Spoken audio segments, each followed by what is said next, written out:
s'appelle Génération Palestine. C'est une association de jeunes d'Europe qui militent pour le droit à l'autodétermination des Palestiniens. Donc, qu'est-ce que ça veut dire concrètement? Ça veut dire qu'il y a des gens qui sont solidaires de la cause palestinienne ici en France, sans rentrer dans le détail du débat.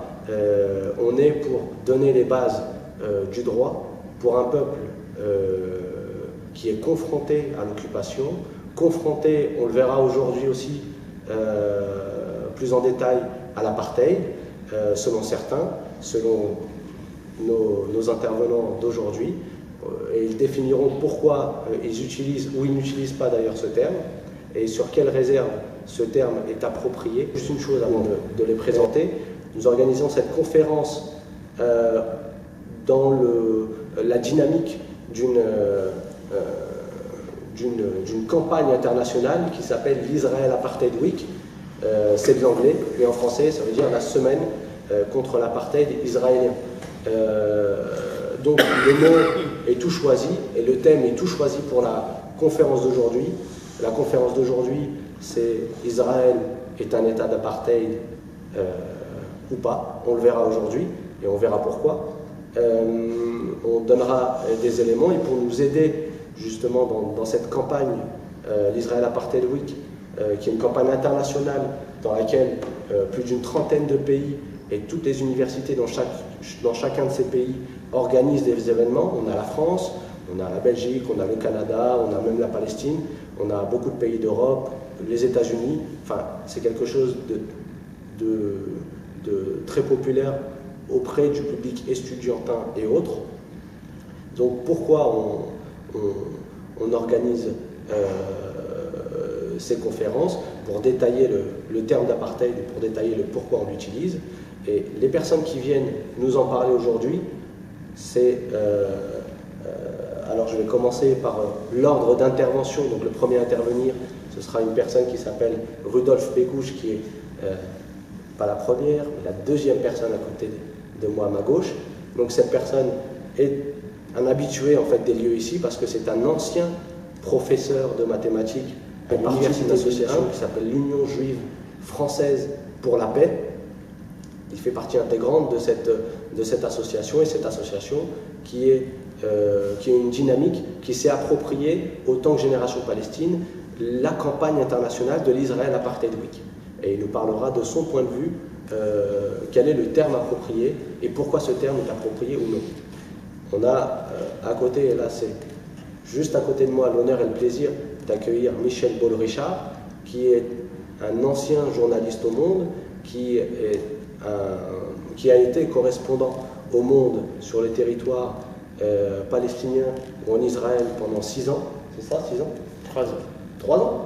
Bon, bah, j'ai l'habitude de grossir les choses, mais là, c'est fort. 6 ans en Afrique du Sud. Ah oui, 6 ans en Afrique du Sud. C'est bien qu'il y avait un 6 quelque part.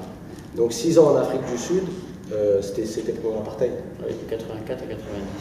Donc on était dans des charnières pour comprendre le système de l'apartheid en Afrique du Sud. Il a d'ailleurs sorti un bouquin qui s'appelle Israël, le nouvel apartheid, que vous pouvez acheter pour la route. 2 exemplaires, donc il faudra se les arracher. Ce seront les plus... ceux qui poseront le plus de questions auront le droit d'acheter les livres. Mais toutes les bonnes librairies, ils les vendent. Bon, c'est une bonne nouvelle. En tout cas, ce livre-là, et il est venu pour parler des éléments du livre, mais aussi des éléments de questions qui vont ressortir.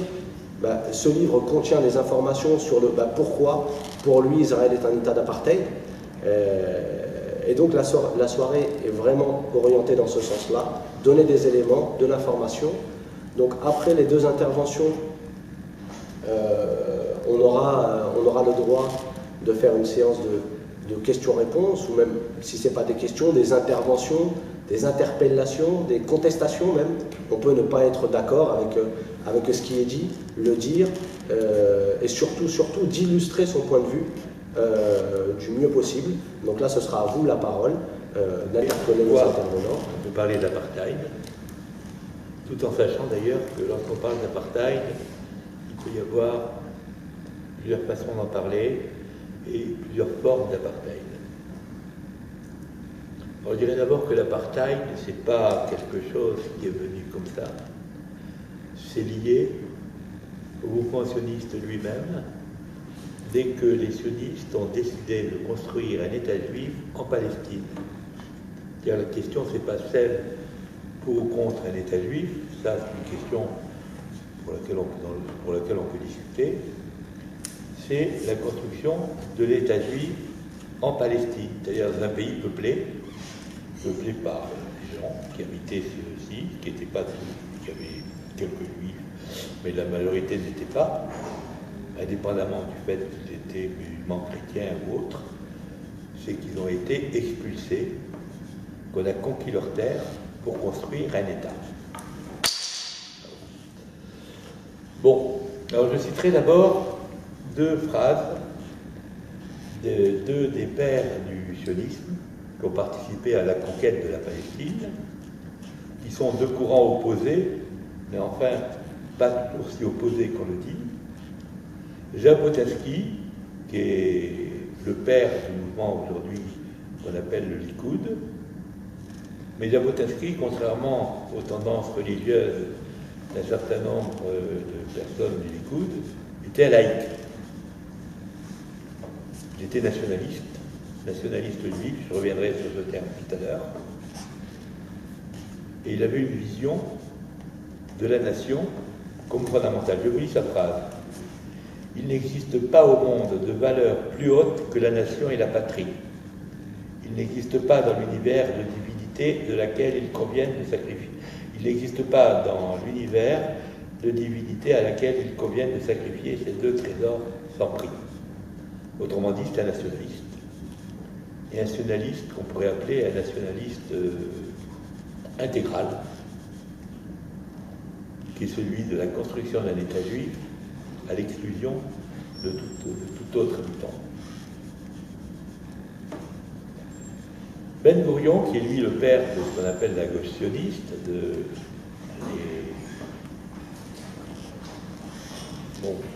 travaillistes, et qui passait pour un homme de gauche, a écrit la chose suivante: la démocratie est notre roc et le seul fondement de notre croissance. Mais nous devons tenir compte d'un principe supérieur à ceux de la démocratie, la construction d'Eretz Israël par le peuple juif. Autrement dit, ce partisan de la démocratie, mais quand même la nation au-dessus. Quand il parle de la nation, il l'entend dans un sens qui n'a strictement rien de lui, tout ce qui est de plus européen. Il y a eu au début du XIXe siècle un théoricien de l'État-nation, c'était un philosophe allemand qui s'appelait Herder, qui ramenait la nation à la terre et à la langue. Et c'est ce que le mouvement sioniste va essayer de faire. Trouver la terre et trouver la langue. La langue, c'est un linguiste juif polonais qui a, à partir de l'hébreu ancien, construit l'hébreu moderne pour y mettre tous les mots qui n'existaient pas. Il s'appelle Ben Yehuda. Il est arrivé en Palestine au début du XXe siècle. Donc la langue, le problème a été résolu. La terre. La terre, c'était plus compliqué, parce que les Juifs étaient dans divers pays, dispersés dans divers pays. On appelle la diaspora. La diaspora, je rappelle que c'est un mot grec, qui veut dire dispersion. Et que par conséquent, quelle allait être la terre? Il y a eu des débats dans le mouvement sioniste entre ceux qui cherchaient une terre sans peuple pour un peuple sans terre. Celui qui a inventé cette expression, c'est un écrivain anglais juif qui s'appelle Longville et qui pensait pas nécessairement à la Palestine. Puis il y a eu un courant qui voulait la Palestine au nom de la Bible. Non pas pour des raisons religieuses, parce que le sionisme est un mouvement non religieux, parfois même anti-religieux, mais pour des raisons nationalistes. Quand on lit la Bible, c'est à la fois un livre le livre fondateur d'une religion, le judaïsme, mais c'est aussi le roman national d'un peuple, des Hébreux. Bon, je ne vais pas revenir sur la Bible, qui est un mélange de faits historiques et de légendes, qui ne sont pas toujours faciles à distinguer. Mais c'est en s'appuyant, en lisant ce roman national d'une façon, je dirais, à la mode de Herder, que le sionisme a construit sa vision nationaliste de l'État juif, et en particulier de l'État juif en Palestine. Il est clair que si on pense l'État juif de cette façon, c'est un État qui est l'État des Juifs. Alors je rappelle que dans le livre de Herzl, qui s'appelle Judenstaat en allemand, et qui a deux traductions, l'État juif et l'État des Juifs, qui finalement ne sont pas si différentes de ça. Il y a une exclusivité juive. Bon. Alors ça pose un problème sur les origines de l'apartheid. S'il y a un apartheid en Israël, c'est quelque chose de profond. Ce n'est pas seulement lié à la politique actuelle, c'est profond parce qu'on veut faire une terre juive. Et pour faire une terre juive dans un État, dans un pays comme la Palestine qui est habité par d'autres, il faut à la fois conquérir le territoire et en excuser les habitants. Et ça a été le programme du sionisme à partir du moment où il a décidé de construire l'État juif en Palestine. Je rappelle que c'est en 1903 dans un congrès sioniste. Et là on voit une différence dans l'apartheid tel qu'il s'est pratiqué en Afrique du Sud et l'apartheid tel qu'il se pratique en Israël. Si les formes de l'apartheid sont les mêmes, une discrimination, elles ont des raisons différentes. En Afrique du Sud, la question, c'est de donner la suprématie aux Blancs et de mettre les Noirs, non seulement en question de les mettre en situation de dominer, mais en situation d'exploiter. Les Noirs, on les exploite. C'est eux qui travaillent dans les mines. C'est eux qui ont les métiers les plus durs. Et pour ça, il faut les différencier. Bon. Donc, je dirais que c'est un apartheid d'exploitation. Bon, j'en dirai pas plus. Peut-être que tout à l'heure, mon voisin dira, on précisera. En Israël, la question est différente. La question, c'est les Palestiniens n'ont rien à faire. Ils ne sont pas chez eux, ils doivent partir. Et les projets de transfert, comme on dit, c'est des projets qui se sont succédés, en particulier à partir du congrès de 1937. Et la question de la conquête telle qu'elle s'est faite militairement en 1947-1948, avant la guerre avec les Arabes, il y a eu une guerre entre les sionistes et puis les Palestiniens. Donc le problème était d'en faire partir le maximum. Bon, ce qu'ils ont fait en partie. Et aujourd'hui, c'est pas terminé. Comme l'écrit une femme écrivaine israélienne qui parle, qui dit la conquête n'est pas terminée. Elle explique quelle est la politique israélienne, Tania Reinhardt, et par conséquent on la continue. Alors on la continue sous des formes différentes. On la continue lorsqu'on construit ce qu'on appelle des colonies. Mot qui est pour moi très peu pertinent. Parce que le mot, c'est la traduction française d'un mot hébreu qui veut dire implantation, et qui est traduit en anglais d'ailleurs par le mot settlement qui veut dire implantation. Ce n'est pas des colonies. Les habitants de ce qu'on appelle des colonies sont des Israéliens comme les autres. Il n'y a aucune différence. C'est un territoire palestinien, c'est un territoire israélien. Autrement dit, ce qu'on appelle la colonisation, c'est tout simplement une forme d'annexion. Mais cette annexion, elle ne pouvait pas se faire telle qu'on l'entend dans le droit international, parce que quand un pays annexe, quand un État annexe un pays, il donne la nationalité à ses habitants. Or, pas question de donner la nationalité israélienne aux habitants de la Palestine. Ça détruirait l'équilibre démographique, chose à laquelle les Israéliens sont très sensibles. Donc, on ne fait pas d'annexion légale, au sens qu'on annexe Jérusalem, pour des raisons symboliques. On annexe le Golan pour montrer qu'on a gagné par rapport à la Syrie, mais on n'annexe pas la Cisjordanie parce qu'il y a trop de Palestiniens. Et ça détruirait l'équilibre démographique, ou plutôt le déséquilibre en faveur des Israéliens juifs. Par conséquent, on annexe de façon illégale, illégitime, en repoussant les populations et en réduisant le territoire de la Cisjordanie qui est habité par des Palestiniens. Il suffit de regarder une carte aujourd'hui de la Cisjordanie pour voir que la Cisjordanie est coupée en plusieurs morceaux. Des îlots qui sont habités par des Palestiniens, avec des parties habitées par des Israéliens, exclusivement par des Israéliens juifs, et des routes qu'on appelle des routes qui ne sont pratiquées, qui ne sont ouvertes que pour les citoyens juifs. Mais les colons, c'est des Israéliens comme les autres. Ça, je crois qu'il faut le comprendre, pour comprendre effectivement que ce qu'on appelle la colonisation, c'est bien plus que ça. C'est une annexion, mais pas légale, parce que si on avait annexé, ça aurait posé un problème, pas le problème des relations internationales, parce que là Israël s'en moque, et qu'effectivement, si on avait annexé, les habitants des territoires annexés seraient devenus israéliens. Autrement dit, un déséquilibre démographique.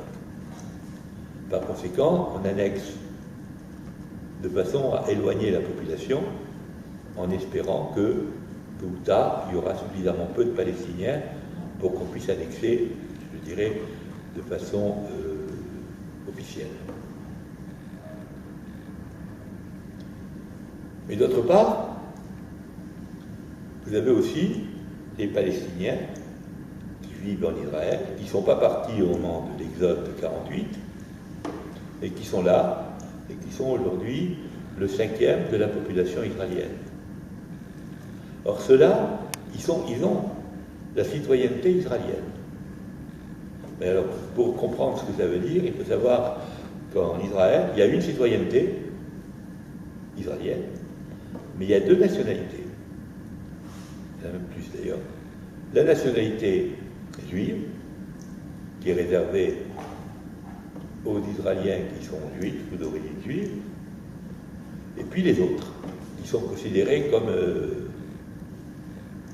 des gens qui n'ont pas de droits, qui ont moins de droits, même s'il n'y a pas dans la Constitution, il n'y a pas de distinction, mais dans les faits, il y en a.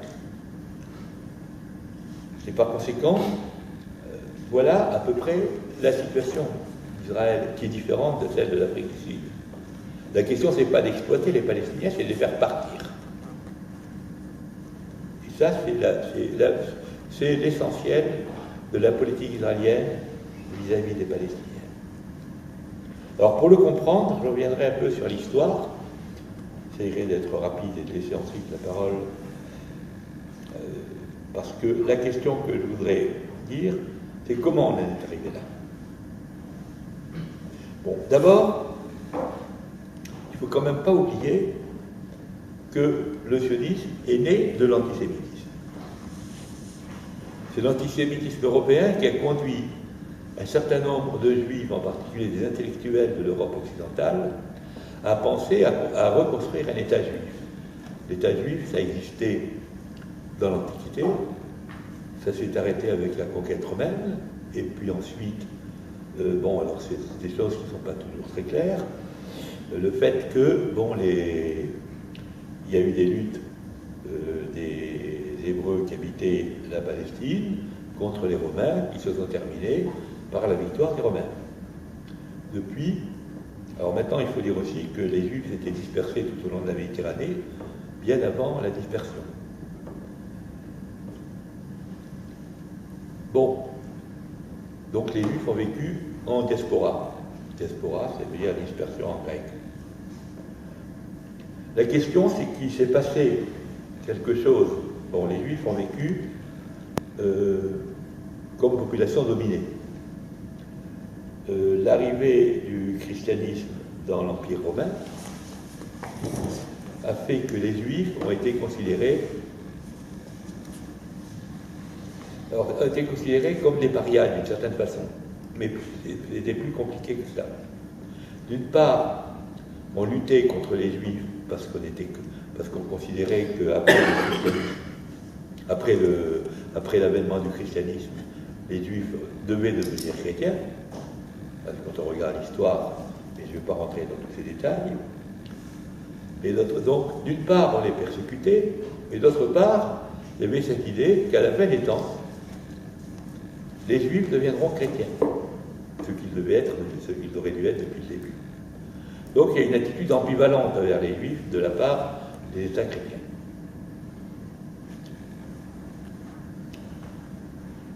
Bon, ça, je parle de ça parce qu'effectivement, il faut rester, pour comprendre l'histoire de la Palestine et la façon et l'histoire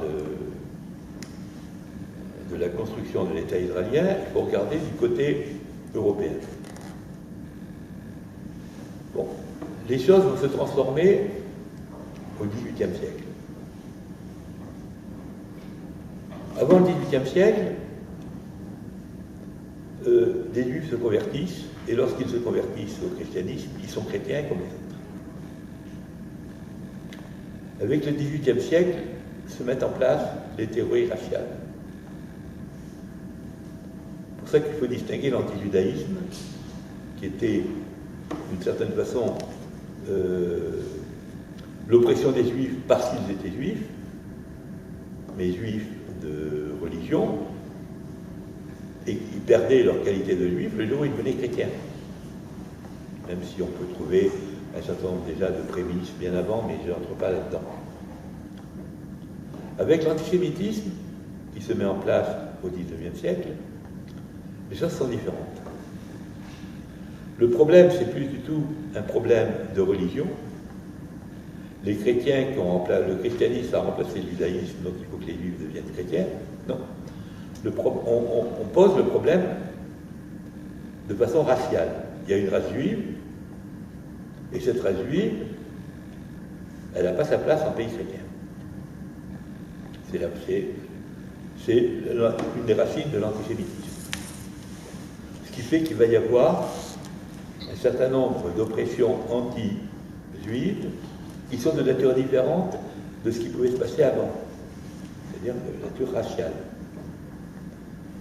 Contre ça, les Juifs vont avoir plusieurs façons de se défendre. Il faut noter la forte participation des Juifs au mouvement révolutionnaire. Ils ne sont pas révolutionnaires parce qu'ils sont juifs et que le juif, c'est dans l'essence du juif de faire la révolution. Ils sont révolutionnaires parce qu'opprimés. Une autre partie va choisir de s'intégrer dans les pays où ils sont. Pour certains, se convertir.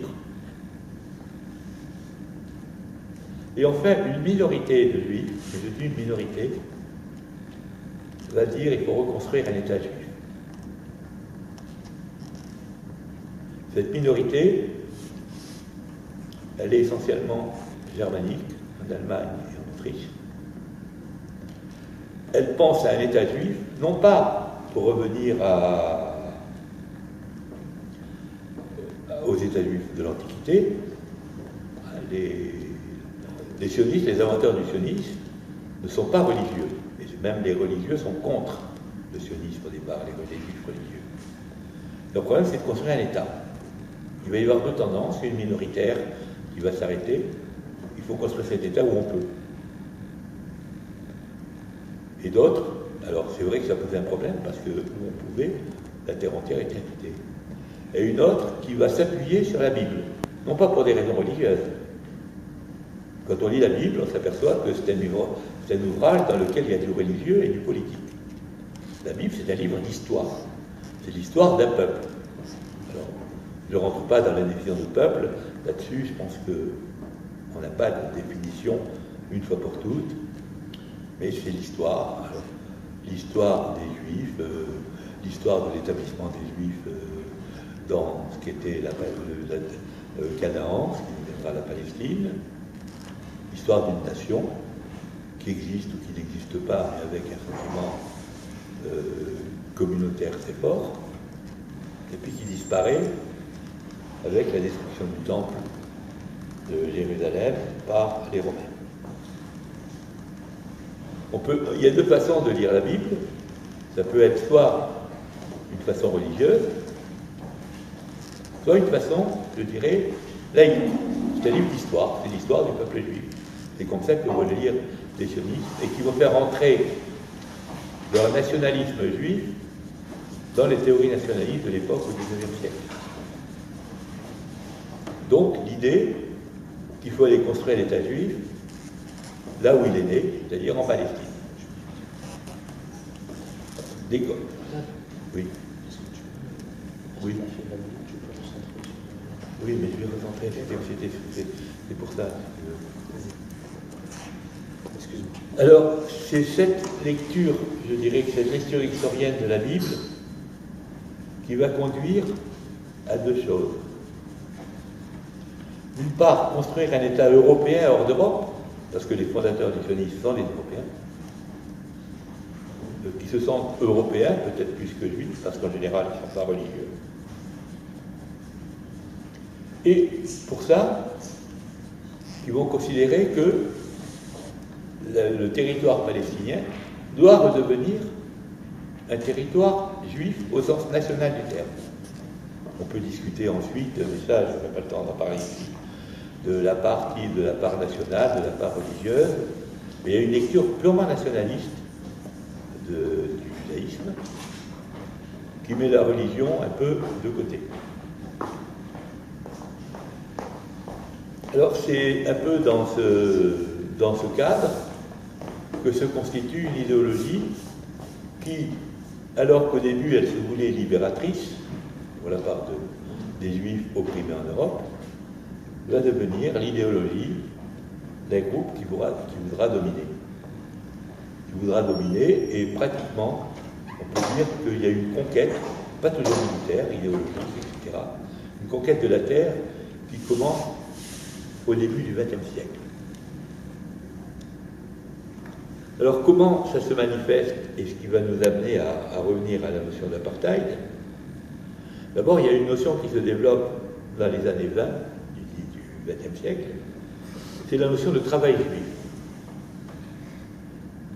Les Juifs émigrent en Palestine pour diverses raisons, dont la principale d'ailleurs, c'est l'antisémitisme européen.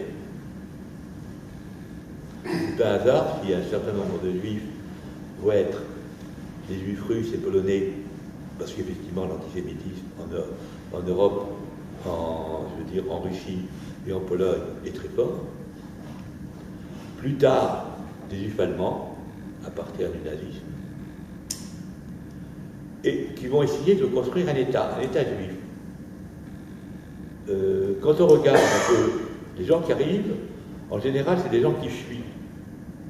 On leur offre quelque chose qui peut devenir un État juif, ils y vont. Mais les responsables, ils savent que pour construire l'État juif, il faut commencer par vider la Palestine de sa population. Et c'est ce qu'ils vont faire, je dirais, jusqu'à la création de l'État d'Israël. Et c'est ça qui est à la source de l'apartheid. Comme l'a dit un auteur juif, israélien, dans une des nombreuses conférences qu'il y a eu sur le sionisme et les juifs, au fond, la terre d'Israël, c'est la demeure des Juifs et le lieu où habitent les non-juifs, les Palestiniens. Alors, les Juifs, c'est leur demeure, non pas parce que la terre appartient aux Juifs, qui serait une banalité, non, il dit quelque chose de plus fort. Les Juifs appartiennent à la terre. Ça veut dire que la terre, elle est juive, presque par définition. Et bien les autres, c'est leur lieu d'habitation, et ça, ils peuvent en changer. Donc l'idée de dire, si on construit un État juif, il va faire partir les autres, c'est-à-dire les habitants de la Palestine, c'est une idée qui fait son chemin et qui s'appuie sur une idéologie, celle de construire un État juif. Et c'est dans ce sens qu'on peut parler, comme le dit un auteur israélien qui s'appelle Zev Sternel, qui a écrit des ouvrages, c'est un historien. Quand on le lit, on s'aperçoit qu'il y a une coupure profonde envers sa connaissance de l'histoire. Il est très critique vis-à-vis du sionisme. Et puis ses choix politiques, il est sioniste. Bon, je ne vais pas rentrer là-dedans, on n'aurait pas le temps d'en parler. Mais de toute façon, quand il parle du mouvement sioniste, il parle de nationalisme intégral. Et ce nationalisme intégral, c'est le même que celui d'autres mouvements, sous des formes différentes. Il ne s'agit pas de dire c'est pareil. Mais en fait, c'est ce qu'on retrouve en Europe, avec, alors peut-être moins le nazisme que le fascisme. C'est-à-dire que, effectivement, une espèce de resserrement autour de l'idée nationale, c'était la phrase de Ben Gurion que j'ai citée tout à l'heure, construire l'État juif pour le peuple juif, ce qui signifie que les non-juifs doivent partir. Ce qui se passera en 1948, sauf qu'il reste quand même une partie de Palestiniens, qui était un peu moins d'1 million en 1948, et qui se retrouve aujourd'hui comme le 5e, non, qui était moins d'1 million, qui était très, oui, c'est ça, et qui se retrouve aujourd'hui comme le 5e de la population de l'État d'Israël. Donc, mais qui sont considérés, théoriquement, c'est des citoyens comme les autres, dans les faits, c'est des sous-citoyens. C'est là qu'on peut parler d'apartheid. Mais l'apartheid, ça commence très tôt. Ça commence avant l'État d'Israël. Il y a une notion qui est mise en avant dans les années 20 par les penseurs du sionisme de l'époque, c'est celle de travail juif. Il faut que les patrons juifs n'embauchent que des juifs pour pouvoir former la structure de l'État. C'est de la discrimination.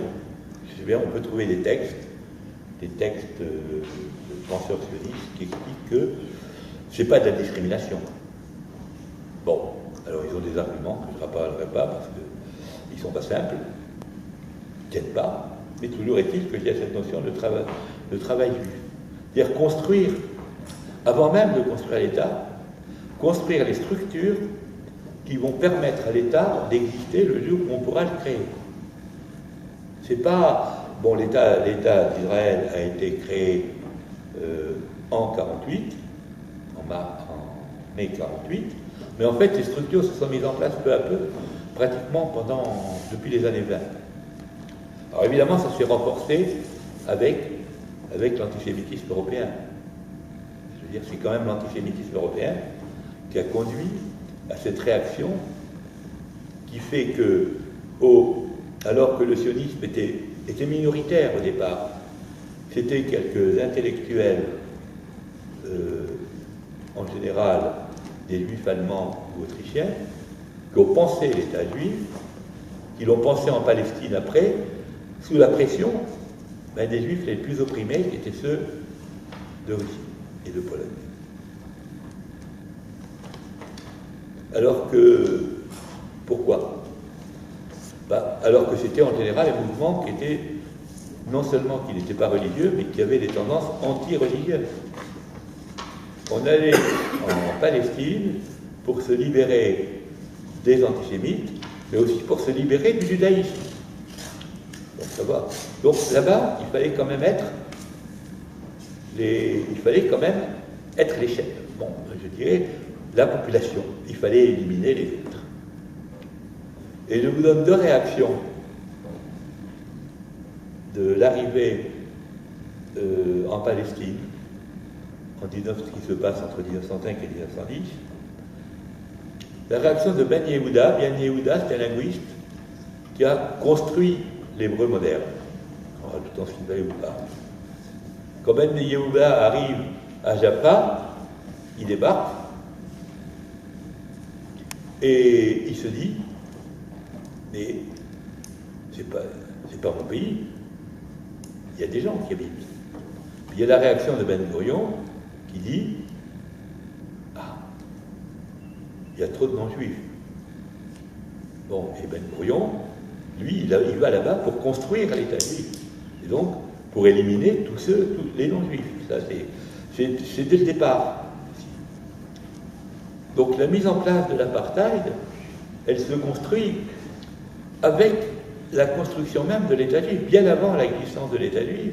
Parce qu'effectivement, il faut différencier les juifs qui sont les habitants naturels du pays et les autres qui n'ont pas leur place.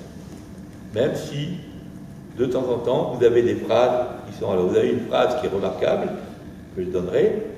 C'est la phrase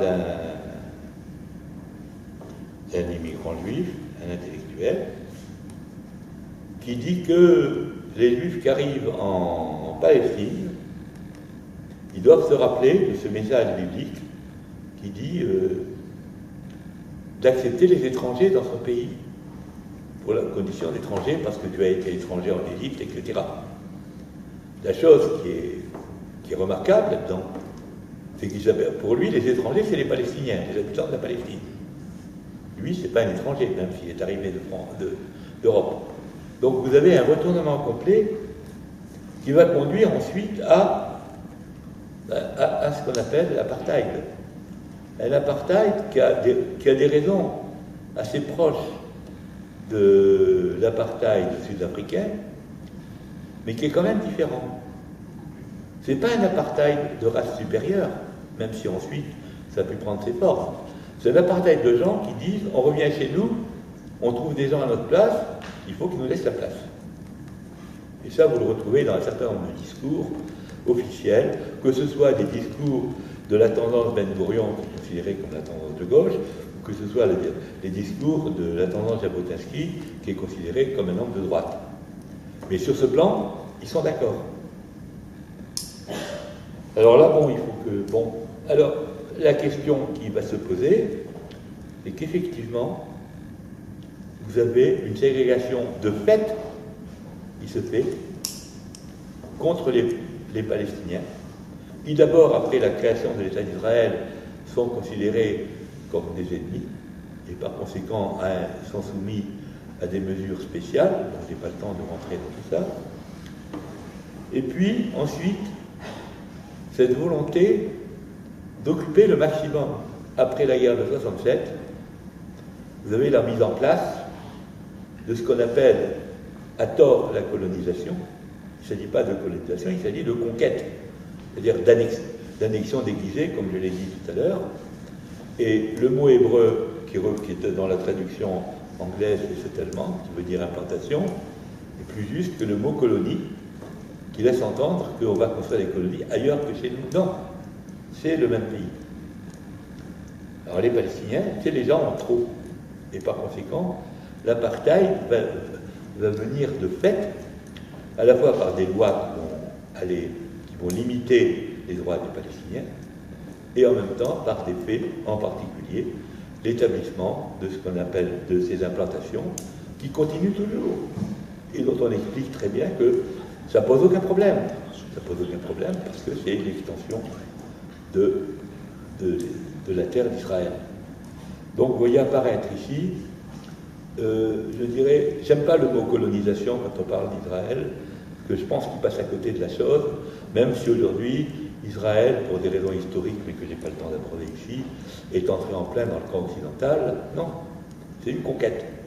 C'est une conquête, au sens classique du terme, de la part d'une population qui était opprimée en Europe, et qui, pour s'en sortir de cette oppression, a conquis un territoire qui s'appelle la Palestine, et considéré les Palestiniens comme... Qu'est-ce que c'est l'apartheid? L'apartheid a été défini, l'apartheid ça veut dire développement séparé.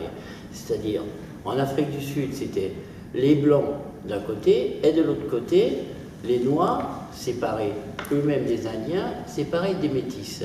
Donc, beaucoup de gens, en Europe, en France, nos dirigeants, même Obama, qui a qualifié qui a dit que de qualifier le régime israélien de régime d'apartheid est exagéré. Beaucoup de gens pensent que le terme d'apartheid est exagéré.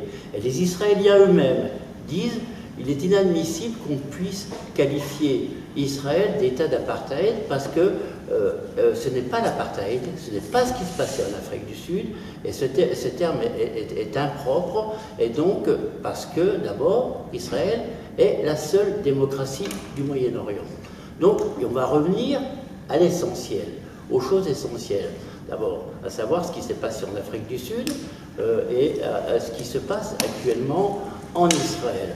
D'abord, pour être clair, il faut dire que le terme d'apartheid n'existe pas officiellement en Israël, mais il y a un terme qui existe qui s'appelle Hafrada, H-A-F-R-A-D-A,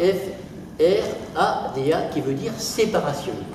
Séparation, c'est l'apartheid. Ce terme existe et c'est une politique qui est menée par l'État d'Israël pour en fait, comme l'a expliqué mon collègue, pour en fait expulser et virer tous les Palestiniens d'Israël parce qu'on considère qu'ils sont pas chez eux.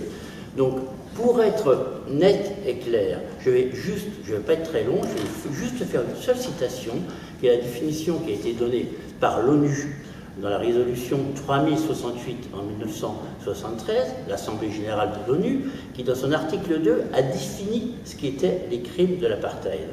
Le crime de l'apartheid désigne les actes inhumains commis en vue d'instituer ou d'entretenir la domination d'un groupe racial d'êtres humains sur n'importe quel autre groupe racial d'êtres humains et d'opprimer systématiquement celui-ci. Voilà la définition qui était précise, je peux rajouter ça. Cette résolution spécifie, entre autres, que le droit de quitter son pays et d'y revenir, le droit à une nationalité, le droit de circuler librement et de choisir sa résidence, le droit à la liberté d'opinion et d'expression et le droit à la liberté de réunion et d'association pacifique doivent être garantis. Est-ce que ces droits fondamentaux et ces définitions qui ont été données par l'Assemblée générale des Nations unies correspondent à ce qui se passe en Israël? Voyons ce qui se passait en Afrique du Sud. En Afrique du Sud, les afrikaners sont arrivés au pouvoir en 1948 et en fait les afrikaners n'ont fait qu'institutionnaliser, que conceptualiser le principe de développement séparé. Les Anglais avaient déjà commencé. Ils avaient déjà institué, comme ils l'ont fait d'ailleurs un peu en Inde. En Inde, c'était plus facile parce qu'il y avait les castes en Inde, mais en fait, ils ne se mélangeaient jamais avec les Indiens. En Afrique du Sud, ils avaient déjà commencé un système de ségrégation. Et ils avaient déjà commencé en 1913, parce que dès 1913, il y a eu un acte fondamental institué par les Anglais qui s'appelait le Land Act, qui en fait permettait aux Blancs sud-africains et aux Anglais de contrôler 4 sud-africaines. Je rappelle que l'Afrique du Sud, c'est un pays qui fait 2,5 fois la France. En Israël, actuellement, en Israël, le Fonds national juif et le Land Authority Administration contrôlent 93% du territoire d'Israël. Et seuls 3,5% sont contrôlés par les Arabes israéliens, c'est-à-dire les Arabes qui sont restés après la proclamation de l'indépendance. Donc c'est déjà un point commun. Ensuite, les Afrikaners, quand ils sont arrivés au pouvoir en 1948, parce que ce sont des protestants, ce sont des rigoristes, ce sont des gens qui ont voulu codifier en fait ce système de séparation. Ils l'ont codifié et ils l'ont rigidifié dans des lois qu'ils ont déclinées au fil des années pour instituer ce régime de ségrégation. Donc, je ne dis pas, personne ne dit que Israël, c'est le même système qui prévaut en Israël maintenant. On n'est plus à la même époque, c'est plus la même histoire. Donc Israël a réinventé une forme d'apartheid qui ne dit pas son nom, qui n'est pas codifié, qui n'est pas réglementé, mais qui existe véritablement. Et je vais essayer de vous démontrer pourquoi. Parce qu'ils ne l'ont pas fait, parce qu'ils savent très bien que s'ils le faisaient, ils s'exposaient à l'opprobre international, et donc il n'était pas question de faire ça. À la différence des Sud-Africains, eux se sont appuyés sur les textes de loi, ils se sont sont appuyés aussi sur la Bible, comme l'ont fait également les Israéliens. Et tout ce système d'apartheid a été supprimé en 91, un an après la libération de Mandela. En Israël, qu'est-ce qui existe? Il existe ce qu'expliquait mon confrère, je veux dire, l'objectif est d'éliminer les Palestiniens. En Afrique du Sud, il n'était pas question d'éliminer les Noirs. Les Noirs représentaient 75% de la population. Donc il était question de les exploiter et de les soumettre. En Palestine, il est question de supprimer pas physiquement, mais d'expulser, de faire des nettoyages ethniques. Et c'est ce qui a été fait au cours des années, depuis la création de l'État d'Israël en 1948. Et maintenant, qu'est-ce qui existe en Israël? Il existe en fait, disons, 5 catégories de Palestiniens, parce qu'ils ont divisé le peuple palestinien. Il y a les Palestiniens de Gaza, qui sont 1 600 000, qui représentent en fait un peuple sans identité, sans statut, sans rien, qui sont enfermés dans une prison à ciel ouvert. Il y a les Palestiniens d'Israël, qui représentent 1 600 000 également, qui sont en fait les descendants, pardon, je suis un peu enrhumé, des descendants des Arabes israéliens qui sont restés sur la terre d'Israël pendant la guerre d'indépendance, alors que 750 000 Arabes ont été expulsés, chassés ou ont fui la terre d'Israël et que plus de 500 villages ont été détruits. Ces gens-là maintenant sont devenus en fait 1 600 000 et ils sont des citoyens sur le papier à part entière, mais en fait ce sont des citoyens de seconde zone et qui se considéraient souvent par les Israéliens comme une 5e colonne, comme des espions. Eux, ils ont un statut particulier. 3e catégorie de Palestiniens, ce sont les Palestiniens de Jérusalem qui sont ni citoyens israéliens, ni représentés par l'autorité palestinienne, parce qu'ils ont un statut particulier. Ils sont environ 300 350 000, qui sont les habitants de Jérusalem-Est, et qui sont soumis donc au diktat de l'autorité israélienne, et qui n'ont un statut de résident. Quel statut de résident peut être évoqué selon les bons vouloirs de l'administration israélienne, quand cela lui semble intéressant, et ce qu'elle a toujours fait, en fait, à partir du moment, par exemple, où un étudiant de Jérusalem-Est part plus de 6 ans, il peut voir son statut de résident supprimé. Et si il faut prouver de façon permanente, selon un certain nombre de critères qui seraient trop longs d'expliquer ici, qu'on est bien résident et qu'on répond à des critères précis pour pouvoir résider à Jérusalem. Mais l'objectif des Israéliens est de réduire au maximum la population arabe de Jérusalem, et c'est pour ça d'ailleurs qu'on détruit les maisons, parce que les maisons, on ne donne pas de permis pour les construire, et qu'elles sont considérées comme illégales, et qu'on les détruit. Il y a une 4e catégorie de Palestiniens, qui sont les Palestiniens de Cisjordanie, ils sont 2 600 000. Et parmi cette catégorie de Palestiniens, il y en a encore 3 catégories. Donc, pour bien comprendre quand même comme on a compliqué les choses, parce que en vertu des accords d'Oslo en 1993, les accords qui ont permis la création de l'autorité palestinienne, et d'initier un processus de paix, et on a créé 3 catégories de Palestiniens. Les Palestiniens de la zone A, qui sont à peu près 20%, exactement 19% du territoire de la Cisjordanie, qui sont en fait sous l'autorité directe de l'autorité palestinienne, même si l'armée israélienne peut intervenir comme elle veut dans la zone A. La zone B, dont l'administration est palestinienne, mais la sécurité relève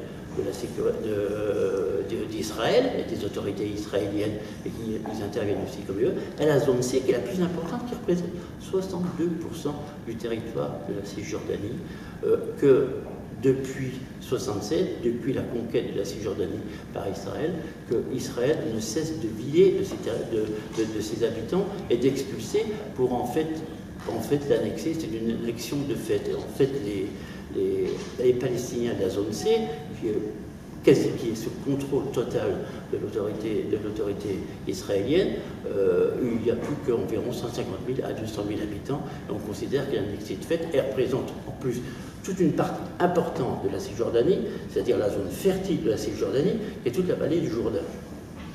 Donc voilà, et ensuite on peut ajouter à cela la cinquième catégorie, qui sont les 5 millions et quelques de Palestiniens qui sont dans les territoires, dans les pays limitrophes ou dans les pays du Golfe, qui ont quitté la Palestine. Donc, Israël n'a cessé et ne cesse en fait de diviser le peuple palestinien et de l'exclure de ses terres.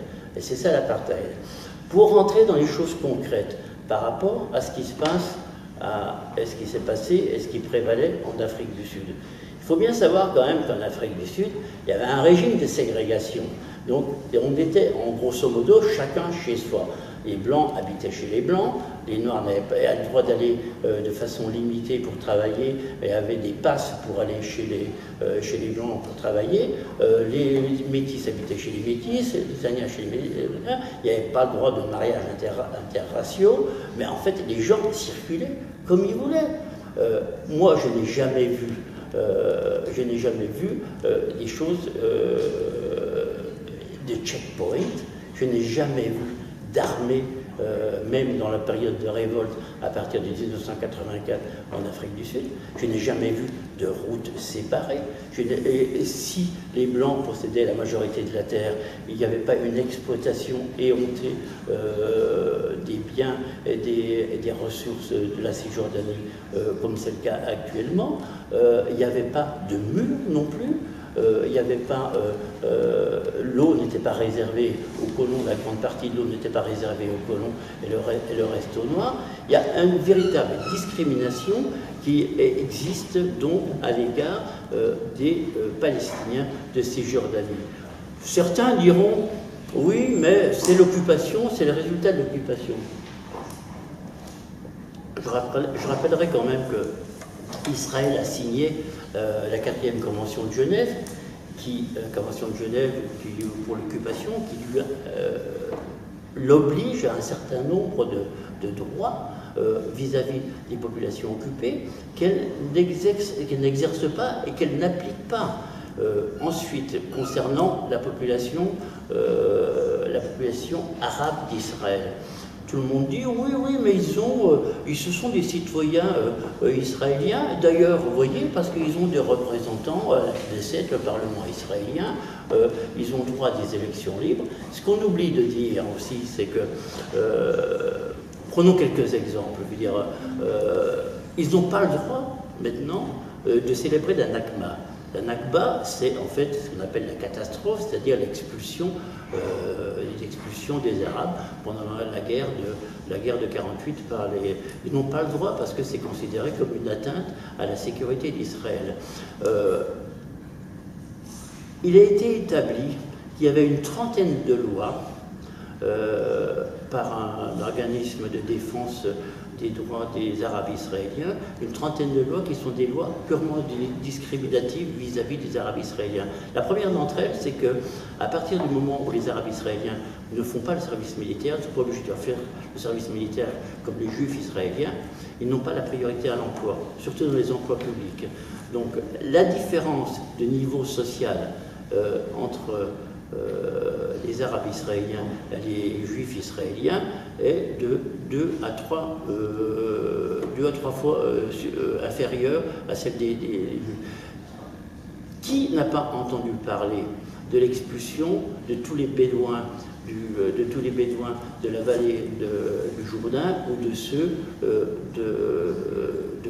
du Negev qu'on veut en fait virer pour pouvoir coloniser et planter, etc. Donc la discrimination existe. On pourrait multiplier les exemples aussi sur la discrimination vis-à-vis des Arabes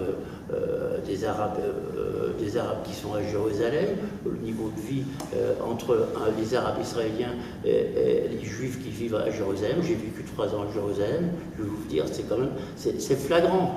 Donc on peut prendre un exemple pour caricaturer le tout, parce que c'est une vraie caricature. Je vais vous prendre l'exemple d'Hébron. Hébron est la principale ville commerçante de Cisjordanie, qui est située au sud de Jérusalem. Cette ville, qui compte 180 000 habitants, a 2 parties, ça a été divisé à la suite des accords de Wye River. Je passe sur les détails. En fait, il y a la partie un peu extérieure d'Hébron, qui comprend 140 000 habitants palestiniens, et la partie intérieure, qui est le cœur de la ville d'Hébron, qui est la Casbah, qui comptait environ 50 000 habitants. Or, il a été décidé qu'en fait, le cœur d'Hébron était, dans le centre duquel il y a le caveau des patriarches. Le caveau des patriarches est un lieu symbolique aussi bien pour les juifs que pour les musulmans. Et donc ce caveau des patriarches, qui a donné lieu en 1995 à un massacre de la part d'un extrémiste juif, Goldstein, qui a tué une trentaine d'Arabes. Donc ensuite il y a eu les accords, on a séparé le caveau des patriarches en deux. Donc maintenant le caveau des patriarches est une partie, ça s'appelle aussi l'apartheid, une partie qui est réservée aux Arabes, et une partie qui est réservée aux Juifs. Et ce qui est plus grave, c'est que pour préserver la tranquillité de 500 à 600 colons juifs qui sont installés dans le cœur de Hébron, on a l'armée, sur ordre de l'armée, on a fermé 1600 magasins. Donc le centre d'Hébron s'est vidé d'une partie de ses habitants, et le centre d'Hébron est une ville morte, tout ça pour protéger 600 colons qui se comportent comme des gougnafiers vis-à-vis des Palestiniens, à tel point que, puisqu'ils dominent les ruelles de la Casbah d'Hébron, les Palestiniens ont été obligés d'installer des grillages pour recueillir tous les immondices, les cailloux, les déchets, les sauts de pisse, de merde, et les crachats qui sont lancés sur les Palestiniens qui passent en dessous. Et ça, c'est un peu la caricature de ce qui se passe en Israël et ce qui se passe à Hébron. Et donc je ne parle pas non plus des checkpoints, des humiliations permanentes, tout ça est assez connu. Donc je ne veux pas être trop long, donc je veux dire simplement, quand on parle d'apartheid, je parle des sondages qui ont été faits dans mon livre, dont je fais référence dans mon livre, même les Israéliens eux-mêmes considèrent que pour 58% d'entre eux, que en fait les Arabes vivent un système d'apartheid. Alors comment le gouvernement israélien peut-il nier qu'il n'y ait pas un régime d'apartheid en Israël? Donc ce n'est pas le même que celui qui était en Afrique du Sud, ce n'est pas un copier-coller, et c'est une autre forme de régime d'apartheid. Il existe aussi de par le monde des régimes d'apartheid et de ségrégation, mais celui qui prévaut en Israël est d'autant plus scandaleux, que ce système continue, qu'on continue de voler les terres des Palestiniens, qu'on continue de coloniser ou d'annexer une partie de la Cisjordanie, et on prétend maintenant qu'on va essayer de trouver une solution, et donc je vais faire juste un petit développement politique, et après, pour vous expliquer pourquoi, en fait, il n'y aura pas d'État palestinien. Moi, je ne crois pas à la création d'un État palestinien, pour la simple et bonne raison que les Israéliens n'en veulent pas, et que les Israéliens considèrent que, en fait, cette terre, des rives du Jourdain au bord de la Méditerranée, est une terre juive, et que l'objectif est de virer les Palestiniens et d'asseoir la domination juive sur tout ce territoire. La différence, en fait, c'est que la majorité, maintenant, est encore juive ou à peu près 50-50. Et donc on considère que la balance démographique est à peu près égale entre, si on additionne, je ne vais pas faire les calculs devant vous, les habitants de Gaza, les Arabes israéliens, ceux de Jérusalem et ceux de Cisjordanie, sans parler de ceux qui sont à l'extérieur, il y a à peu près 5 millions 8 juifs israéliens, et ils sont à peu près autant d'Arabes. Un jour ou l'autre, il y aura forcément une domination démographique des Arabes israéliens. Et ce jour-là, ils feront comme en Afrique du Sud, ils demanderont exactement d'avoir les mêmes droits que les Juifs israéliens, c'est-à-dire un homme, une voix, et d'avoir les mêmes droits et les mêmes devoirs que les Juifs israéliens. Et ça, les Israéliens n'en veulent pas. Et c'est pour ça qu'Israël va dans le mur, c'est le cas de le dire, va dans le mur parce qu'ils seront obligés de renforcer de systématiser et de rigidifier le système de ségrégation pour renforcer, pour préserver, le caractère juif de l'État Israël qu'ils veulent absolument maintenir. Et c'est ça le vrai danger. Et il y a plein d'Israéliens, à commencer par les anciens dirigeants, qui ont compris que le danger était là. Et que maintenant on parle d'État binational, un État où en fait la majorité pourrait être arabe et la minorité est juive. Mais pour empêcher cela, il faudrait créer un État palestinien. Mais l'État palestinien, ils n'en veulent pas, pour les raisons que j'ai indiquées précédemment, parce que depuis 20 ans, on a tout essayé. Toutes les solutions, on les connaît, elles ont été établies. Je ne veux pas reprendre toutes les étapes des négociations, de l'échec d'abord il y a eu comme la réunion de Oslo, avec les négociations de Madrid qui ont commencé en 91, Oslo. Ensuite, il y a eu, en 2003, il y a eu la feuille de route. Ensuite, il y a eu la feuille de route du quartet. Ensuite, il y a eu Annapolis. Maintenant, il y a Kerry. Je pense que les Israéliens ne veulent pas, parce qu'ils ne veulent pas lâcher Jérusalem. Ils ne veulent pas revenir aux frontières de 67. Ils ne veulent pas du droit de retour des Palestiniens. Eux ont droit, et ça, ceci est la première mesure discriminatoire, eux qui ont soi-disant quitté ce territoire il y a 2000 ans, ont droit au retour en Israël. Mais les gens qui en ont été exclus il y a 60 ans n'ont pas droit au retour. Et donc, ils n'accepteront jamais de céder Jérusalem, ils n'accepteront jamais de revenir aux frontières de 67, ils n'accepteront jamais de lâcher tous les gros blocs de colonies. Et maintenant, en plus, parce qu'il y a toujours des exigences nouvelles de la part des Israéliens, ils exigent maintenant que les Palestiniens reconnaissent le caractère juif de l'État d'Israël.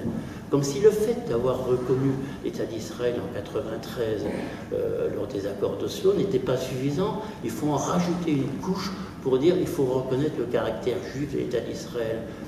Cela n'a jamais existé dans le monde. En plus, maintenant, il veut garder le contrôle sécuritaire de toute la vallée du Jourdain.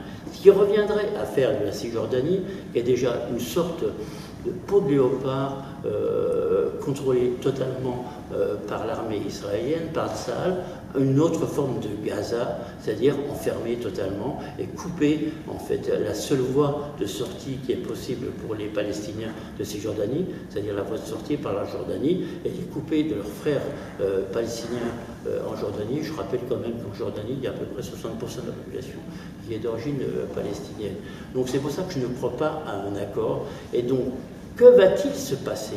Que va-t-il se passer si, le 29 avril, qui est la date butoir pour les négociations avec Kerry et Chou, il y aura peut-être une prolongation, etc. Mais il faudra bien qu'un jour, les nations occidentales se disent que ce phénomène d'impérialisme, de colonialisme et de miliation permanente d'une population cesse. Il faudra bien qu'un jour, les Européens, les Américains, et dans une moindre mesure les nations arabes, se disent on a versé de l'argent pour édifier un État palestinien, pour créer un État, une autorité palestinienne qui tienne la route, avec une administration qui tient la route. Le FMI, la Banque mondiale, disent que l'État palestinien est possible maintenant. Et donc il faudra qu'on arrête de financer l'autorité palestinienne, parce que la charte en revient, en fonction de la Convention de Genève, aux autorités israéliennes. Il faudra qu'on arrête de financer tous les camps de l'UNRWA, l'organisation de l'ONU qui en fait gère tous les camps de réfugiés, aussi bien en Cisjordanie qu'à Gaza et que dans les pays limitrophes. Il faudra qu'on dise aux Israéliens, maintenant c'est à vous de payer. Parce que comme disait si bien Sari Doucébé, qui est intellectuel palestinien, qui est président de l'université Al-Quds à Jérusalem, il disait les Israéliens sont très contents parce que eux, ils n'ont rien à payer. Les Européens sont satisfaits parce que comme ça, ils ont la conscience tranquille. Et l'autorité palestinienne est également satisfaite parce que comme ça, les fonctionnaires sont payés, tout roule. Mais combien de temps cela va-t-il durer ? Je veux dire, combien de temps l'Union européenne et les Occidentaux ont fermé les yeux. Moi, je pense que le seul moyen de faire avancer les choses, c'est de mettre la pression sur l'État israélien par un boycott ou par les États-Unis. Les États-Unis l'ont fait 2 fois, l'ont fait principalement une fois, quand Bush père a décidé en 1991 de mettre la pression sur les Israéliens pour leur dire, écoutez, ça suffit, on coupe les vivres, et donc vous venez à Madrid. Et donc, c'est ça que Shamir est venu à Madrid, en marche arrière, si j'ose dire, etc., pour assister aux premières négociations qui ont eu lieu. Et ensuite, il y a eu les accords d'Oslo qui ont soulevé un grand espoir. Mais les Netanyahou par la suite, Sharon ensuite, etc., ont cessé de saboter tous les efforts de paix qui ont été intentés et essayés pour trouver une solution. Alors maintenant, moi, je suis personnellement très pessimiste sur l'issue de ce conflit et sur la façon dont vont se développer les choses, quand on arrivera en fait au nœud gordien, à savoir, et maintenant que le processus de paix est mort, que va-t-on faire?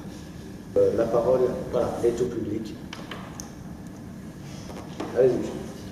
Il y a une formule que le deuxième intervenant a employée dans ce qu'il disait à propos de la population de Gaza.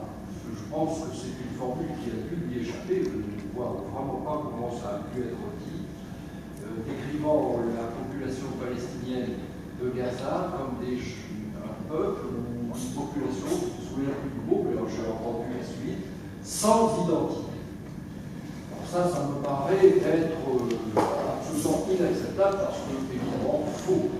C'est-à-dire que peut-être la dimension qui manque, il me semble, dans tout ce que vous avez dit, eh bien, c'est peut-être la dimension de l'identité nationale palestinienne, qui malgré... Alors là, on peut effectivement, à mon sens, parler quand même de colonialisme et de colonisation, au moins des esprits, parce que cette identité nationale, j'emploie le mot volontairement, nationale sans nationalisme, l'identité nationale palestinienne, c'est, à mon sens, historiquement et actuellement maintenue contre vents et marées, malgré tous les obstacles, malgré toutes les tentatives de faire de la population palestinienne une espèce de sous-ensemble humain, eh bien, il me semble que, donc là, le terme me paraissait particulièrement malheureux, que ce soit à Gaza ou en Cisjordanie, il me semble que cette identité nationale palestinienne demeure forte. Et c'est cela, à mon avis, que l'Europe aussi va devoir, et les populations, les peuples d'Europe doivent soutenir. Peut-être qu'il aurait été plus approprié de dire sans statut, parce que la situation des 1 600 000 habitants de Gaza, qui est une des zones les plus concentrées en population de la Terre, puisqu'ils sont 1 600 000, je rappelle, sur une bande de territoire qui fait 40 km de long sur 10 km de large, donc avec une densité humaine gigantesque. Ces gens-là, je veux dire, au moins les habitants de Jérusalem, les Arabes de Jérusalem, ils ont une carte d'identité, la fameuse carte bleue, etc. Mais les habitants de Gaza, ils n'ont rien. Ils sont en plus représentés par un régime qui s'appelle le Hamas, qui n'est reconnu par personne et qui n'a de lien avec personne, d'autant moins que maintenant le régime a changé en Égypte et qu'ils sont enfermés dans une nasse depuis que le Hamas a gagné les élections en janvier 2006. Donc ça fait exactement 8 ans qu'ils vivent dans des conditions, et je connais bien Gaza, j'y suis allé, je ne sais pas, 50, 60 fois, 70 fois pendant les 3 ans où j'ai vécu à Jérusalem, et je trouve que, et en plus c'est une population de Gaza, la population de Gaza, ce qu'on oublie souvent de dire, que la population de Gaza, il n'y avait personne à Gaza avant la guerre à 48, il y avait quelques bédouins, la population de Gaza est constituée aux 2 tiers, sinon aux 3 quarts, de réfugiés, de gens qui ont fui et qui ont été expulsés d'Israël, de la périphérie, ou voire de la périphérie de la région de Tel Aviv, qui sont réfugiés à Gaza. C'est comme ça qu'on a créé cette espèce de chaudron politique qui, pour moi, n'a pas d'identité, peut-être que le terme est impropre, qui n'a pas de statut, mais qui n'est rien, qui n'existe pas, qui est dans une espèce de trou noir, sans possibilité de sortie, et qui, depuis hier, est victime à nouveau de bombardements israéliens.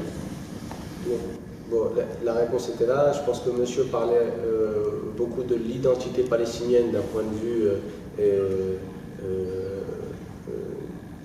vue de se définir soi-même, donc l'identité que l'on a soi-même d'être palestinien ou pas. Et je pense que vous n'êtes même pas en contradiction, je pense, parce qu'il parlait plus de l'identité d'un point de vue administratif, papier, la reconnaissance des uns et des autres. En ce qui concerne le système d'apartheid, ce que j'ai obligé de mentionner, parce qu'on oublie toujours plein de choses, je veux dire quand même que les habitants de Gaza, non, je veux dire, ce sont des Palestiniens, comme ceux de Cisjordanie, mais les habitants de Cisjordanie n'ont pas le droit d'aller à Gaza et inversement. Les Arabes israéliens qui vivent en Israël n'ont pas le droit d'aller en Cisjordanie. Maintenant, depuis une décision de la Cour suprême, en fait, le rapprochement des familles ne peut plus exister, c'est-à-dire que les Arabes de Cisjordanie ne peuvent plus aller rejoindre leur famille en Israël de peur de la fameuse menace démographique. Et que même à l'intérieur, je veux dire, même à l'intérieur de la Cisjordanie, pour se déplacer d'une ville à une autre, si on veut aller de Naplouse à Hébron ou de Hébron à Jéricho, c'est très difficile en raison des checkpoints qui un jour sont verts, un jour sont fermés, etc. C'est ça aussi l'apartheid, sans parler des 600 km de route, parce qu'il y a quand même 600 km de route qui sont réservés aux colons. Et je vous rappelle quand même que les colons, il y en a quand même 200 000 à Jérusalem et qu'il y en a 360 000 en Cisjordanie, ce qui fait 560 000 colons. Et que si tant est que le gouvernement israélien ait des velléités de supprimer les colonies, je ne vois pas comment il pourrait le faire techniquement, parce que quand on a enlevé 8000 colons à Gaza, ça a été la croix et la bannière, et que de toute façon le système politique israélien est constitué de telle manière que s'il y avait une volonté politique de résoudre le problème, la coalition, parce que c'est toujours formé de coalition, la coalition éclaterait et que rien ne se passerait. Et donc le système est totalement bloqué sur le plan politique, sans parler de la volonté politique qui n'existe pas, parce que la société israélienne, parce que je suis allé en Israël pendant très très longtemps, avant d'être basé, et j'ai vu comment la société israélienne s'est radicalisée, est devenue de plus en plus raciste, de plus en plus intransigeante vis-à-vis de la population palestinienne.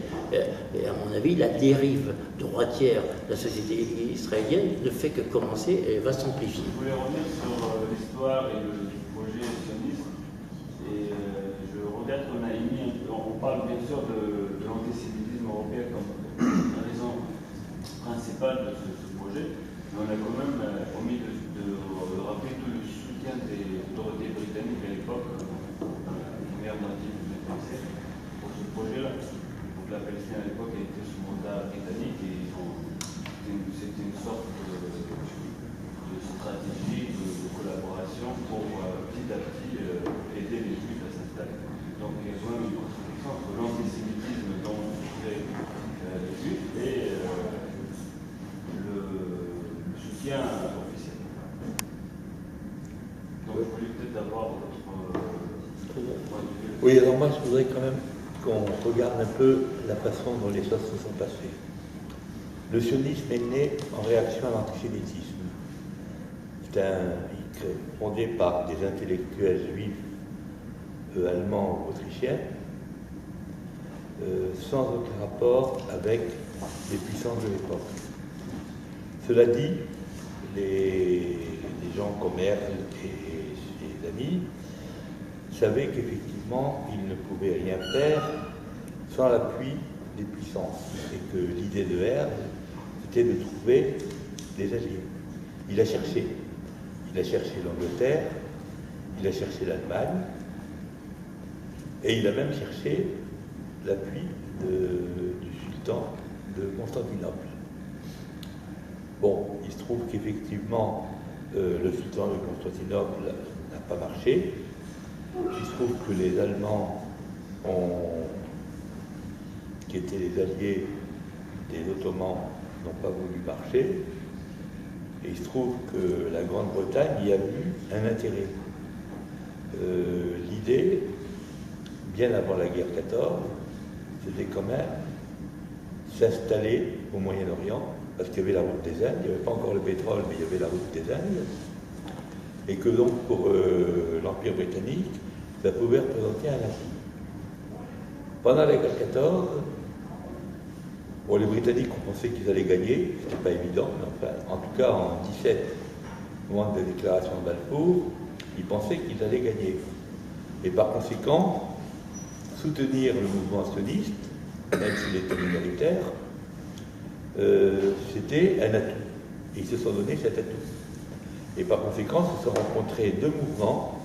Un mouvement qui n'était pas tellement puissant, qui était le mouvement sioniste, et puis une grande puissance qui a vu tout son intérêt d'avoir une population européenne, parce que pour la Grande-Bretagne, les Juifs étaient les Juifs d'Europe, les autres, on ne les connaissait pas.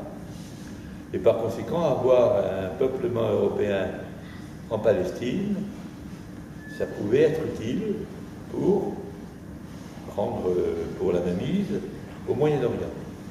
Ça a été ça, donc, si vous voulez, l'alliance entre le mouvement sioniste et la Grande-Bretagne, c'est une alliance de circonstances. Tout le monde y gagnait. Les sionistes parce qu'ils pouvaient espérer entrer. Bon, c'est vrai que la déclaration Balfour parlait d'un foyer juif, ne parlait pas d'un État. Enfin bon, l'histoire se transformait. Et quant aux Britanniques, ils avaient un allié supplémentaire. En plus que les Britanniques jouaient un jeu assez complexe. D'une part, ils soutenaient le mouvement arabe contre les Turcs. Ils avaient un accord de partage avec la France et ils avaient le soutien au sionisme. C'est-à-dire qu'effectivement, c'est pas les Britanniques qui ont inventé le sionisme, mais c'est les Britanniques qui ont vu l'intérêt de s'allier avec le sionisme. Alors il faut comprendre aussi la chose suivante. Donc, le mouvement sioniste était très minoritaire parmi les Juifs. En particulier, au moment de la déclaration Balfour, il y a des Juifs anglais qui ont protesté, parce qu'ils trouvaient que ça n'avait pas de sens. Pour d'autre part, comme je l'ai dit, dans la population juive européenne, il y avait une partie qui tenait à s'assimiler dans les pays où elles étaient, et en particulièrement en France et en Allemagne, pour diverses raisons, dont je n'ai pas le temps d'entrer dans tous les détails. Il y avait un certain nombre de Juifs qui avaient choisi les mouvements révolutionnaires, non pas parce que les Juifs sont révolutionnaires, tout simplement parce qu'ils étaient opprimés. Et en particulier, je citerai l'un des mouvements les plus importants, le Bund, constitué de Juifs polonais, qui luttaient contre l'antisémitisme dont ils étaient victimes. Bon. Donc, voilà un peu la situation. Maintenant, ce qui s'est passé ensuite, et ce qui a fait la force du mouvement sioniste, c'est que c'est le développement de l'antisémitisme au XXe siècle. Le sionisme est apparu peu à peu, parce que ça a mis du temps, pour la plupart des Juifs européens, comme un point d'appui. Ce qui fait qu'effectivement la population juive qui était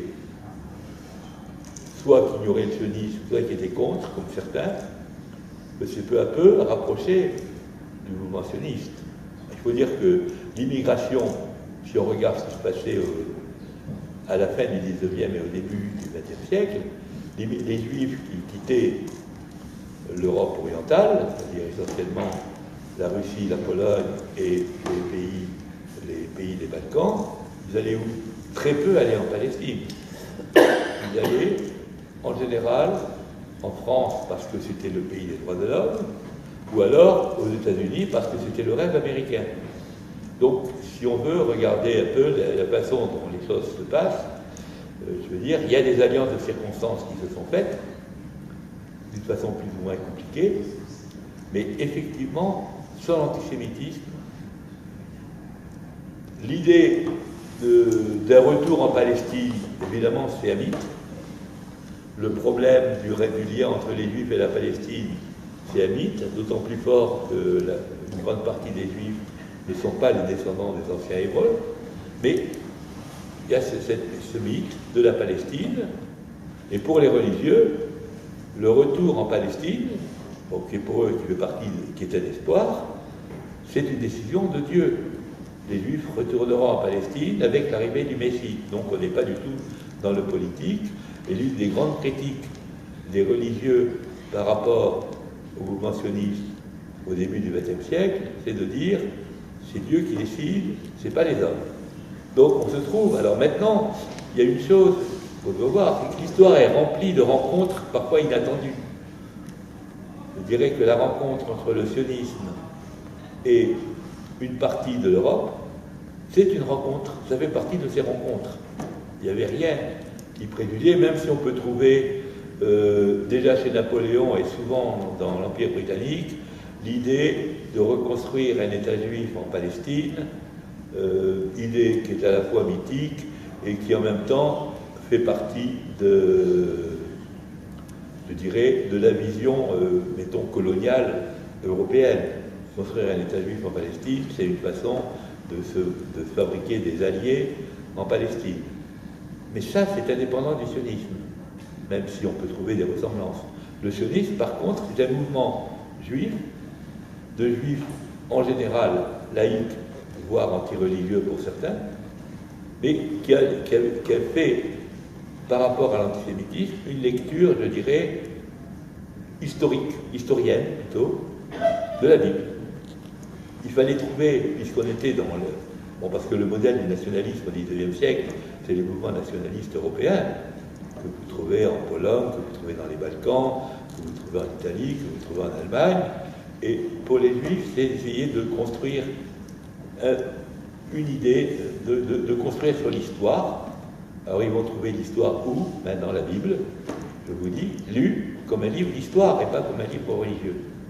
Donc ce qu'on comprend en fait de votre intervention par rapport à sa question, c'est que par rapport à l'intervention britannique, on a un mouvement sioniste qui est né avant l'intervention britannique et totalement indépendant de toute puissance, mais que les puissances se sont servies de la dynamique sioniste en fait pour on s'en est servi dans les deux sens, parce que les sionistes avaient besoin d'avoir des alliés. Mais la dynamique était là, donc oui. On s'en est servi dans les deux sens, c'était du gagnant-gagnant, et puis ça a fait l'appui britannique à la question du sionisme. Je crois que c'était... Peut-être, on ne le dit pas assez souvent, les erreurs aussi du mouvement palestinien dans la lutte contre le sionisme. Bon, la question de poser comme alternative, c'est un mouvement arabe, on sait ce qui est devenu la nation arabe, tant voulu avec les pétrodollars qui sont des alliés objectifs de l'État d'Israël, par exemple. Aujourd'hui, ce n'est que la conséquence derrière ce qu'on disait, enfin certains disaient, de placer la lutte sous la tutelle d'une nation arabe, d'un mouvement arabe, etc. Et puis aussi la problématique religieuse. Ceux qui voulaient placer la lutte de la libération de la Palestine sur un plan purement religieux, alors que cette question depuis toujours, et on se souvient, avant la disparition de l'Union soviétique, on ne veuille pas, il y avait un équilibre mondial, quoi qu'il en soit. Cette question, cette cause ne pouvait être que placée sur la géopolitique et le droit d'un peuple à retrouver.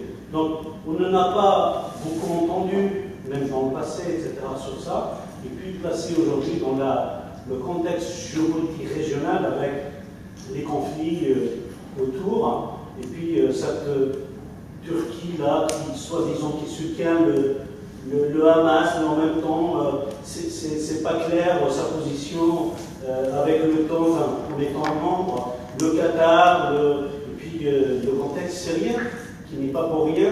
J'en ai entendu mon cœur, mais on le savait rien que ce matin ou hier, que celui qui s'en sort aujourd'hui le mieux, c'est l'État d'Israël, dans tout voilà, j'aimerais bien peut-être écouter Rodolphe, ça fait un petit moment que je ne l'ai pas entendu sur cette époque, on ne se voyait pas, et puis notre conférencier, sur ces aspects-là, peut-être une critique aussi des erreurs, pas une critique, plutôt des erreurs de mouvement. Bon, ben moi je dirais d'abord une chose par rapport à ce que tu as dit, c'est que il y a une chose qu'il faut éviter, mais on est toujours en plein dedans, c'est qu'il faut éviter de relier la géopolitique et le droit des peuples. Ça a peut-être été justement l'un des points essentiels qui a fait la force d'Israël, c'est qu'on a vu, on n'a pas posé le problème des Palestiniens n'a pas été posé suffisamment en termes de droit des peuples. Il a été posé en termes géopolitiques, que ce soit par Israël et ses alliés occidentaux, ou que ce soit par les États arabes, qui ont vu des intérêts géopolitiques qui à la fois les faisaient dénoncer l'État d'Israël et en même temps, pour certains, s'allier, objectivement ou pas d'ailleurs, avec lui. Je crois que c'est un problème important, cette réflexion sur le droit des peuples, parce que la confusion, je pense, a joué contre les Palestiniens. La confusion a joué contre les Palestiniens parce qu'on n'a pas vu la réalité du problème. Je veux dire, je prendrai sur un plan.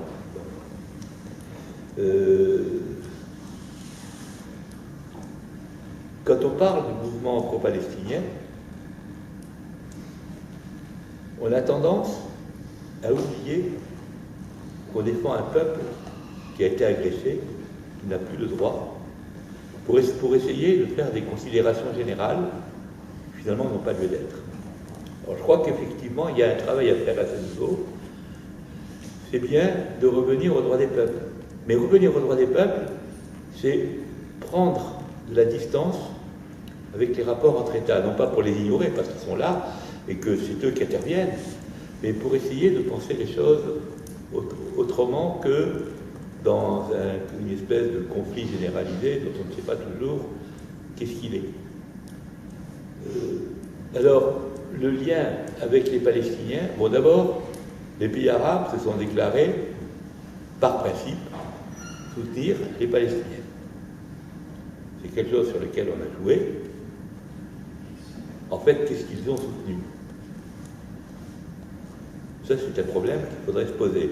Je ne vais pas donner de réponse, je remarque seulement qu'il y a eu des combats au Liban et en Jordanie, pour donner deux exemples, entre Palestiniens et puis les armées de ces pays. Bon.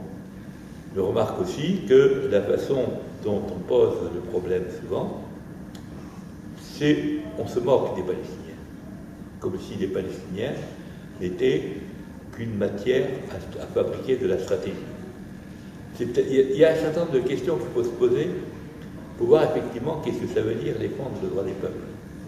Je crois que c'est quelque chose qu'on a souvent oublié et qui fait qu'on a tendance à présenter actuellement, et alors surtout dans ce qui se passe actuellement avec la Syrie, l'attitude des pays envers la Syrie, à oublier complètement le droit des peuples au nom de raisons de géopolitique. Alors la géopolitique c'est important, je ne dis pas de la rejeter, la géopolitique c'est important pour comprendre ce qui se passe. Mais la géopolitique, c'est pas ça qui va nous donner des directions de lutte. Ça nous permet de comprendre, de voir où sont les obstacles, de voir sur quoi on peut s'appuyer. Si je prends le conflit syrien, dans lequel le perdant c'est les Syriens, aujourd'hui c'est un combat entre qui et qui? Entre Bachar el-Assad et puis les divers mouvements qui se présentent comme mouvements d'opposition et qui sont en train d'enfermer le conflit dans une guerre entre clans. Le clan qui est au pouvoir et d'autres clans. Je crois que c'est des choses qu'il faut voir. Quand on regarde le Liban qui était un effort quand même de créer un État qui c'est un effort qui a été démoli après la guerre de 1975, et le bilan qui ne s'en sort pas, parce qu'il est toujours sous la coupe de clans qui se battent les uns contre les autres, au nom d'intérêts. Certains sont à défendre, certains ne le sont pas.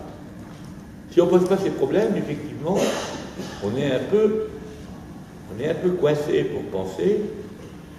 Et je dirais la chose suivante, les Palestiniens sont victimes, d'une part, parce qu'ils sont victimes des Israéliens et du sionisme, mais d'autre part, ils sont victimes de la façon dont on a pensé la résistance palestinienne, non pas en fonction de ce que pourrait être la libération des Palestiniens, mais en fonction de considérations géopolitiques qui sont finalement qui n'ont rien à faire. La question actuellement, puisqu'aujourd'hui on parle de l'apartheid, la question de l'apartheid est importante. La condition de voir que l'apartheid, ce n'est pas une espèce de construction géopolitique. L'apartheid, c'est une politique de discrimination volontaire. Alors, comme je l'ai dit, on a deux exemples d'apartheid, mais il y en a d'autres.